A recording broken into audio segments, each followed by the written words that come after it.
Ana məni çinində aparmayın ciyərsən, qaysaq yox yaramın, qoparmayın ciyərsən.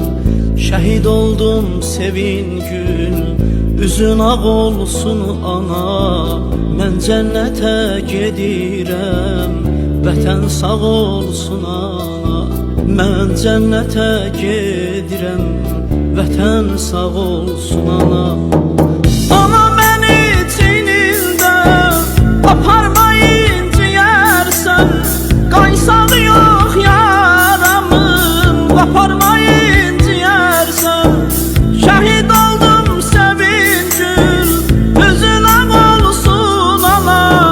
Mən cənnətə gedirəm, vətən sağ olsun ana. Mən cənnətə gedirəm, vətən sağ olsun ana.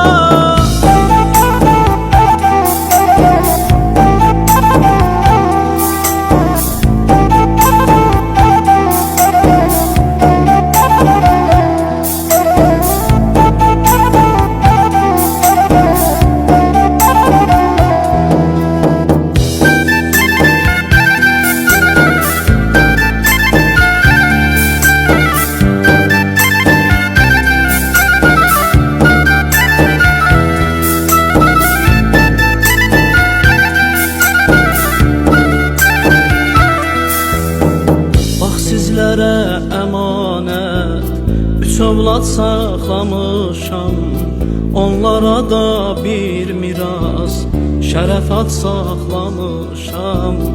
Sən mərd böyüt ayana, balanın balasını qorusunlar buyurdun, daşını qalasını qorusunlar buyurdun, daşını qalasını.